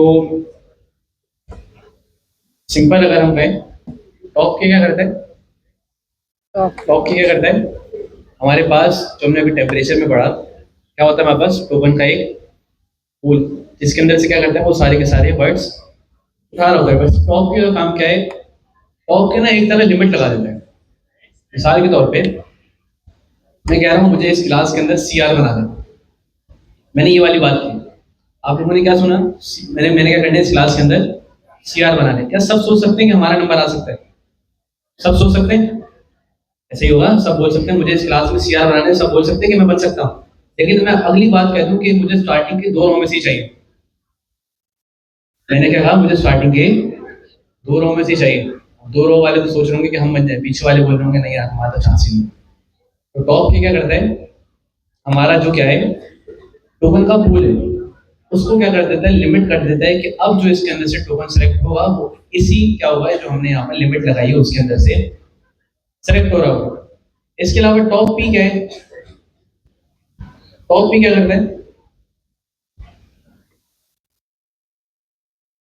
टॉप पी सेलेक्ट करते हैं किसके ऊपर, इसकी बेस पे, प्रोबेबिलिटी की बेस पे। वो क्या करता है कि जितने उसके हमने यहाँ पर उसकी अगले टोकन की सिलेक्ट होने की प्रोबेबिलिटी होगी वो क्या करेगा, उस टोकन को क्या कर लेगा, सिलेक्ट। फर्स्ट करें हमारे पास फॉर्म बना लेते हैं, ये क्या हमारे पास एक टोकन कोड, इसके अंदर हम क्या करते हैं, यहाँ पर लिखते हैं सबसे पहले एक वर्ड लिखते हैं हाई, जिसका सेलेक्ट होने का चांस क्या है 0.2। अगली चीज हम क्या कर लेते हैं, इसका चांस क्या है 0.1। इस तरह हम एक और हाई लिख लेते हैं 0. अच्छा इसका ना नंबर थोड़ा सा बड़ा कर लेते हैं, यहाँ पर आके 4 यहाँ पर कर लेते हैं, 3 यहाँ पर कर लेते हैं 0.2 और यहाँ पर क्या कर लेते हैं 0.1। ये क्या बना लिया हमने, इसे क्या कहेंगे, ये क्या बनाया हमने, टोकन पूल। इसके अंदर से क्या हो सकते हैं हमारे पास, ये सारे वर्ड्स क्या हो सकते हैं, सेलेक्ट हो सकते हैं। लेकिन मैंने क्या किया, मैं यहाँ पर आया, मैंने इस टोकन पूल के ऊपर, अब टोकन पूल के अंदर जब एलएलएम होता है, एलएलएम के अंदर कितने टोकन हो सकते हैं, लास्ट टाइम पढ़ी थी कॉन्टेक्स्ट विंडो, लास्ट टाइम पढ़ी थी आप लोग, वो सुनते हैं कि एलएलएम के अंदर, ये जो एलएलएम है इसके अंदर क्या है, 1 बिलियन पैरामीटर है, 2 बिलियन पैरामीटर है। ये क्या होते हैं, ये क्या होता है हमारे टोकन। क्या है, एलएलएम के अंदर इतने टोकन है, इसके अंदर से हमारे पास क्या आ सकता है, आउटपुट आ सकता है। अब अगर वो सबके अंदर गैस करें, सबसे पहले ना हम एक चीज देखते हैं यहाँ पर, टेम्परेचर। टेम्परेचर अगर मैं इसका फर्स्ट करें, मैं यहाँ पर कर दूं 0, अब क्या होगा, टेम्परेचर मैंने 0 कर दिया, अब क्या होगा, वो हमेशा किसको सेलेक्ट करेगा, किसको सेलेक्ट करेगा, आई को। क्यों, क्योंकि उसकी क्या है, मैंने क्या किया हुआ है, जितना टेम्परेचर का नंबर छोटा होगा उतना क्या होगा, लेस क्रिएटिव सुपर टोकन क्या करेगा, उसको कर लेगा। लेकिन अगर मैं आके इसी नंबर को क्या कर दूं 0.5, अब क्या होगा, या तो इस पे जा सकता है, या तो फिर इस पे भी आ सकता है, या तो फिर इस पे भी आ सकता है। लेकिन अब अगर मैंने क्या किया, और इससे आता क्या है 0.3 से 0.7 तक बैलेंस आंसर, स्टार्टिंग के टॉप 10 या टॉप 20 में से कर रहा हूँ। लेकिन अगर मैंने आगे कर दिया 0.9, अब क्या होगा, अब क्या बढ़ जाएगी इसके अंदर, रैंडमनेस। तो पहले सवाल के अंदर क्या हुआ था, वो हाई कर रहा था, दूसरे सवाल में उसने क्या कर दिया, हेलो, तीसरे में क्या कर दिया, हाई। तो क्या कर रहा है, अब रैंडमली क्या कर रहा है, हर किसी को यहाँ पर आके सिलेक्ट कर रहा है। ये किसका काम है, टेम्परेचर। अब इस टेम्परेचर के पास काम क्या है, फर्ज करें इसके अंदर, ये तो हमने लिखा है यहाँ पर, इसके अंदर मजीद कितने टोकन पड़े हुए हैं, 1 बिलियन टोकन। अब लाजमी थोड़ी कि इन 4 के पास ही जाए, अब वो किसके अंदर भी सेलेक्ट कर सकता है, इनके पास भी जा सकता है। लेकिन अगर मैं चाह रहा हूं कि हमेशा क्या हो, इन 4 के अंदर से सेलेक्ट करना, रैंडमनेस तो हो, लेकिन क्या हो, हमेशा इन 4 के अंदर से क्या करें, सेलेक्ट करें। उसके लिए मैं क्या लगा सकता हूं, क्या लगा सकता हूं, टॉप। टॉप के अगर मैंने यहां पर आके बता दिया इसको कि आप क्या कर दो, टॉप के 4। इसका क्या मतलब, इसका क्या मतलब, अब यहाँ पर एक लिमिट लग रही है इस टोकन पूल के ऊपर, अब जो इसको सेलेक्ट करेगा वो 4 के अंदर से, इन 4 के अंदर से कर सकते हैं, इन 4 से आगे कभी भी नहीं जाएगा। तो अब अगर मैं टेम्परेचर इसका 0.9 भी कर दूं, अब क्या होगा, अब जो हमारे पास लिमिट है कितनी है, 4, वो हमेशा जो क्रिएटिवनेस दिखाएगा वो किसके अंदर दिखाएगा, इन 4 के अंदर। इस 4 से बाहर कभी भी नहीं जा सकता। इसके अलावा अगली चीज हमारे पास है टॉप पी। टॉप पी क्या होता है, टॉप पी फर्स्ट करें, मैंने यहां पर दे दी आके 0.7, क्या दे दी मैंने यहां पर आके 0.7। अब ये मुझे बताइए टॉप पी का क्या मतलब है। टॉप के तो ये है कि मैंने क्या करा, उस पूल पे जाके लिमिट लगा दी कि इनके अंदर से सेलेक्ट करना है। लेकिन टॉप पी क्या, इस पे कैसे करेगा, प्रोबेबिलिटी के हिसाब से करेगा। प्रोबेबिलिटी क्या है, 0.4। अगर अभी अभी फर्ज करें कि ना मैंने टेम्परेचर लगाया, ना टॉप पी लगाया, ना टॉप पी लगाया, सबसे ज्यादा सेलेक्ट होने के चांसेस किसके आएंगे, क्योंकि उसकी प्रोबेबिलिटी क्या है 0.4। तो एक चीज याद रखिएगा कि जितनी बड़ी प्रोबेबिलिटी होगी उतने ज्यादा चांसेस होंगे कि अगला टोकन क्या हो, यही वाला प्रेडिक्ट हो। तो अभी क्या लिखा हुआ है यहाँ पर 0.4, लेकिन मैंने क्या किया, इसके ऊपर आगे लगा दिया टॉप पी। टॉप पी क्या मतलब, टॉप पी जब मैंने लगा दिया, टॉप की भी लगा हुआ, टॉप पी भी लगा हुआ, अब क्या होगा, अभी तक ये जो सेलेक्ट कर पा रहा था, ये कितनों में से कर पा रहा था, 4 में से। लेकिन अगर आप टॉप पी की प्रोबेबिलिटी देखें कितनी है, 0.7। अगर आप टॉप से काउंट करते हुए, इसकी कितनी है 0.4, इसकी कितनी है 3, टोटल कितनी हो गई 0.7। इन दोनों में से ले सकते हैं बस। अगर प्रोबेबिलिटी क्या हो गई 0.7 मीट हो गई, वो उसके आगे कभी भी नहीं जाएगा। तो अब मैंने अगर टॉप पी लगा दिया, टॉप पी की लाइन हम क्या करते हैं यहाँ पर, इसको कर लेते हैं रेड, यहाँ पर कर लेते हैं इसको रेड। और यहाँ पर मैंने टॉप भी कर दिया 0.7। अब क्या होगा, अब जो हमारे पास आउटपुट आएगा वो आउटपुट कहाँ से सिलेक्ट होगा। सबसे पहले तो यहाँ पर आएगा टेम्परेचर के बाद। टेम्परेचर क्या है, बिल्कुल बिल्कुल क्रिएटिव है। क्रिएटिव का क्या मतलब 0.9 रैंडमनेस, और रुचि होगी, किसी से भी क्या कर सकता है, वो सिलेक्ट कर सकता है। लेकिन मैंने क्या किया, उस पर लिमिट लगा दी। लिमिट पहले कौन सी लगाई मैंने, टॉप के 4। टॉप के 4 का क्या मतलब, स्टार्टिंग के 4, मतलब अगर जितना भी क्रिएटिव हुआ इन 4 के अंदर से ही सेलेक्ट कर पाएगा। लेकिन मैंने अगली चीज इसी के अंदर लगा दी, टॉप पी। इसका क्या मतलब, क्या मैंने उन 4 में से भी 2 फिल्टर कर लिए जिनके चांसेस सबसे ज्यादा थे। अब मुझे पता है मेरे पास जो हर बार आंसर आएगा वो हर बार तकरीबन सेम ही आएगा। ये क्या है आपके पास, अब जो आपके पास टेस्ट में सवाल आएंगे वो किस तरह आएंगे, टेम्परेचर लिखा हुआ होगा, टॉप पे लिखा हुआ होगा और टॉप पे लिखा हुआ होगा। आपको ये बताना है कि ये वाला जो आउटपुट आएगा क्या ये डिटरमिनिस्टिक होगा, क्या बहुत क्रिएटिव होगा, क्या बिल्कुल कंसाइज आंसर होगा। ये सारी चीजें आपको बतानी है। आपके पास ये तीनों चीजें लिखी हुई हैं। अभी के लिए अगर मैं आपसे पूछूं टेम्परेचर 0.9, टॉप के 4, टॉप पी 0.7, कैसा आउटपुट आएगा मेरे पास, एक बैलेंस आंसर आ रहा होगा हर बार। अनप्रेडिक्टेबल कैसे आएगा, यहाँ देखिए कितनी लिमिट लगा दी, 2। अगर ज्यादा से ज्यादा अनप्रेडिक्टेबल हुआ भी कितनों में होगा, 2। कभी हाई, कभी हाई वाला हाई, कभी वाई ही वाला। तो आपके पास ऐसे सवाल आ रहे होंगे। तो टॉप भी क्या करता है, यहाँ पर इसकी प्रोबेबिलिटी खत्म, उसके आगे वो नहीं जाएगा, उनके आगे वाले को क्या कर देगा, इग्नोर। अगर फर्स्ट सेल ने यहाँ पर 0.9 हो जाती है, क्या हो जाती है 0.9। अब क्या होता, अब इसके अंदर क्या आ जाता, इसके अंदर क्या शामिल हो जाता, हाई। अब आंसर किसके अंदर से आ सकते हैं, तीनों के अंदर से। फर्स्ट करें यहाँ पर हो गया 0.8। अब क्या होगा, अब 2 सेलेक्ट करेगा 3, 2 सेलेक्ट करेगा 3, दोबारा सोचें, 2 करेगा 3, प्रोबेबिलिटी क्या है 0.8, 0.4, 0.3, कितनी हो गई 0.7।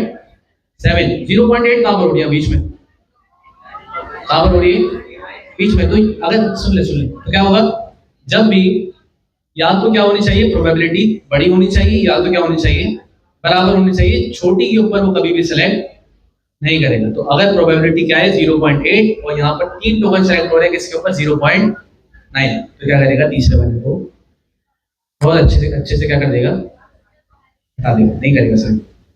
ये चीज समझ आई, ये हमने पहले भी पढ़ा ना। अब क्वार्टर 3 में, क्वार्टर 3 में कितने लोगों ने ये वाला टॉपिक नहीं पढ़ा था, जिनका आज उन्होंने पहली दफा पढ़ा है, एक बहुत सारा है।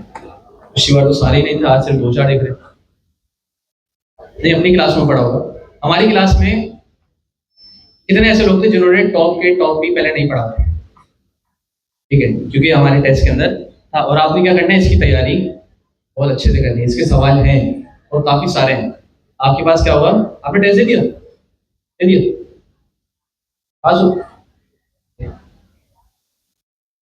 तो जिन्होंने टेस्ट दिया उनको अंदाजा होगा कि इस तरह के काफी सारे सवाल हमारे टेस्ट के अंदर हैं।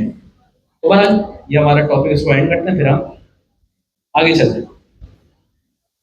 अगली चीज हमारे पास है, हमने ये पढ़ लिया हाउ एलएलएम वर्क्स, ये सारी चीजें, टेम्परेचर भी पढ़ लिया, कंट्रोल भी पढ़ लिया, टॉप ही। ये देखिए आप लोगों ने ना ये डॉक्यूमेंट पढ़ना है आगे डिटेल में। ये देखिए यहाँ पर क्या लिखा हुआ है 0.1, टॉप पे कितना है 0.9, टॉप पे कितना है 20। कौन सा हमारे पास होगा, कंजर्वेटिव। उसके अलावा बैलेंस कब होगा 0.2, 0.95, उसके बाद टॉप के 30। क्रिएटिव कब होगा, टॉप के 0.9, ये क्या दिया हुआ 0.99, मतलब काफी सारे टोकन इसके अंदर आएंगे। और टॉप के कितना दिया हुआ है 40 है, क्या मतलब स्टार्टिंग के 40 टोकन। अब क्या होगा, जब भी हमारे पास क्रिएटिविटी आएगी वो किसके अंदर से आएगी, इसी के अंदर से। तो ये आप लोगों ने डिटेल के अंदर पढ़ना है जी। परसेंट पर उसको दे सकते हो, परसेंटेज आप कर सकते हो। अगली चीज, अब सबसे पहले हमारे पास ये तो हमने पढ़ लिया कि एलएलएम किस तरह चल रहा है, ये सारी चीजें। अगली चीज हमारे पास है जीरो शॉट प्रॉम्प्टिंग, ठीक है। जीरो शॉट प्रॉम्प्टिंग का आइडिया कितने लोग, हम जो भी कर रहे होते हैं ना, ज़्यादातर जब चैट जीपीटी से बात करते हैं, वो कौन सी टेक्निक है? Zero shot. हम क्या करते हैं, बस उसको डायरेक्ट आके उससे सवाल ऐसे पूछते हैं जैसे वो पाबंद तो हमारा जवाब देने में। मतलब ऐसी सवाल दिया और ये सोच रहे होते हैं कि यार ये फौरन मेरी प्रॉब्लम सॉल्व कर देगा। वो नहीं होता था बचपन में कार्टून आते थे वाला दिन का, वो चिराग होता था कि जैसे ही मैंने क्या किया वो चिराग को रगड़ा तो क्या होगा, वो बाहर आएगा। अलग नहीं होता था?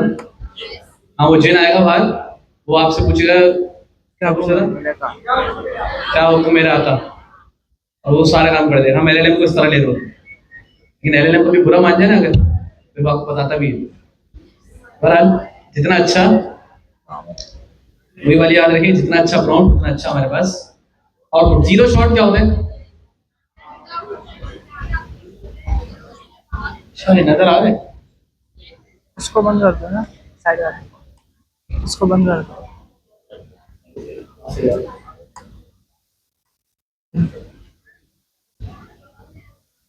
पता है जीरो शॉट क्या होता है? आप लोगों को टेस्ट ले लें, टेस्ट लें। आप लोगों ने क्या करना है, लैपटॉप पे ना क्या करें, नहीं लैपटॉप पे या किसी भी पेपर पे या तो मोबाइल के ऊपर अपने अंदाज में बगैर चीटिंग किए टॉप के, टॉप पी, टेम्परेचर, इसकी एग्जांपल्स बनानी है। क्या बनानी है? एग्जाम्पल बनानी है कि टेम्परेचर अगर इतना हो और टॉप भी इतना हो, टॉप कितना हो, कि क्या कौन सा आंसर है। इस तरह अरे अरे आप लोग को टेस्ट दे रहे हैं, आप तो बोलेंगे ही नहीं। कभी किसी टेस्ट देने वाले ने बोलेंगे मेरा टेस्ट ले लो, लेकिन ये करते हैं हम। ठीक है, तो हमारे कोऑर्डिनेटर्स हैं,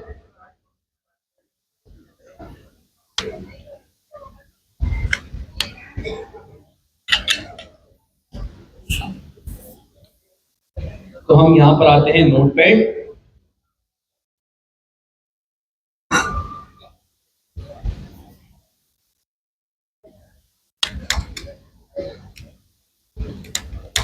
किसकी करनी है? टॉप, टेम्परेचर, टेम्परेचर, उसके अलावा टॉप टॉप टॉप के, टॉप के और अगली चीज टॉप टॉप पे। मिसाल के तौर पे टेम्परेचर, मैं आपको एक एग्जांपल दिखा देता हूँ कि आपने करना किस तरह है। एग्जांपल, टेम्परेचर क्या हो? टेम्परेचर हो हमारा 0.9। टॉप पे क्या हो? टॉप पे क्या हो? 0.88। उसके अलावा और क्या करें? टॉप के क्या हो? 80। आउटपुट क्या आएगा इस तरह कि ये जो हमारे पास अगर किसी भी प्रॉम्प्ट के अंदर ये तीन चीजें, हमारा आउटपुट क्या होगा? क्रिएटिव होगा, डिटरमिनिस्टिक होगा। आपने कितनी एग्जांपल बनानी है इसकी? बस 3। और आपका टाइम कितना है? 5 मिनट। जी,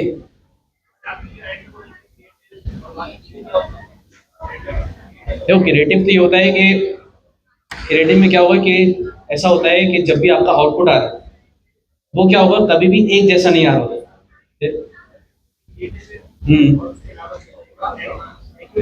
देखो अगर आप यहाँ पर आओ ना, अगर आप इस पे देखो, सबसे पहले कौन सा हमारे पास? क्रिएटिव। क्रिएटिव क्या होता है कि कभी भी किसी भी टोकन के अंदर से रैंडमली कोई भी टोकन क्या कर रहा हो, सेलेक्ट कर रहा हो। बैलेंस आंसर कौन सा होता है कि मिसाल के तौर पे हर बार तकरीबन मेरे पास जो आंसर आ रहा है वो किस तरह आ रहा हो? सेम आ रहा हो। कंजर्वेटिव कौन सा होता है? ये कौन सा होता है? इसका टेम्परेचर क्या है? बिल्कुल 0.1, 0.9, टॉप के कितना है? 20। जो मेरे पास बिल्कुल सेम क्या हो रहा हो, आउटपुट आ रहा होगा। तो इस तरह से आप लोगों ने अपनी जबान में कुछ भी लिख दें। अभी अगर आपको ये वाले जार्गन्स नहीं पता, क्रिएटिव, डिटरमिनिस्टिक, कंसाइज, इसको छोड़े, बस उर्दू में ये लिख दें कि मेरे पास एलएलएम किस तरह रिस्पॉन्स कर रहा है। ठीक है, तैयार है इसके लिए? और एक चीज मैं पहले बता दूं, हमारे कोऑर्डिनेटर यहाँ पर ये सारी चीजें आप लोगों की चेक करेगा। और दूसरी चीज, हमें अपनी इस क्लास के लिए ना काफी सारे लड़के सीआर के तौर पे चाहिए, जो कि हम जब भी कोई एक्टिविटी करें वो क्या कर रहे हो, उनकी हेल्प कर रहे हो। इसी तरह हमें फीमेल्स भी काफी सारे चाहिए। और हम ये निकाल किस तरह रहे होंगे? कोऑर्डिनेटर आप लोगों के पास आएंगे, आपकी चीजें चेक करेंगे, अगर आपने बहुत अच्छा काम किया है आपसे कुछ सवाल कर लेंगे, तो उसके बेस पे आपको कोई ना कोई क्लास के अंदर ही रोल असाइन कर रहे होंगे। तो इस चीज़ को आप लोगों ने क्लास की जो एक्टिविटी होंगी इसको सीरियस लेना है। इसकी बेस पे हम अच्छे स्टूडेंट भी सेलेक्ट कर रहे होंगे जी। टॉप भी देखिए 100% तक भी होता है, आप उसको अगर नंबर में देना चाहें तो 100 भी दे सकते हैं, इसके बाद भी 0.99 इस तरह आप जा सकते हैं। लेकिन हम परसेंटेज में भी आप 100% में जा सकते हैं कि सारे के सारे टॉप की जितनी प्रोबेबिलिटी है हमारी वो सारी के सारे नहीं। ठीक है, स्टार्ट करें। जवाब तो दे दे भाई, इतना मुश्किल थोड़ी है। ठीक है, तो टाइमर है आप लोगों के पास सिर्फ 5 मिनट। टाइमर हम लगा लेते हैं 5 मिनट बहुत है सर, आप लोग ही बताएं 5 मिनट बहुत है। ठीक है, नेट नहीं चल रहा, पेपर पेन पे करना है भाई, पेपर पेन पे कर लें, मोबाइल में लिख लें, नोट पैड पे लिख लें, कुछ तो होगा। टाइमर भी आ रहा है आपके पास, सवाल भी आ रहा है, तो इसको आप लोगों ने जल्दी जल्दी करना है। और दूसरी चीज, बाहर कोई नहीं जाएगा। अच्छा, टाइम खत्म हो गया। ऑर्डिनेटर्स देख लें जिन्होंने ये वाला असाइनमेंट कंप्लीट कर लिया।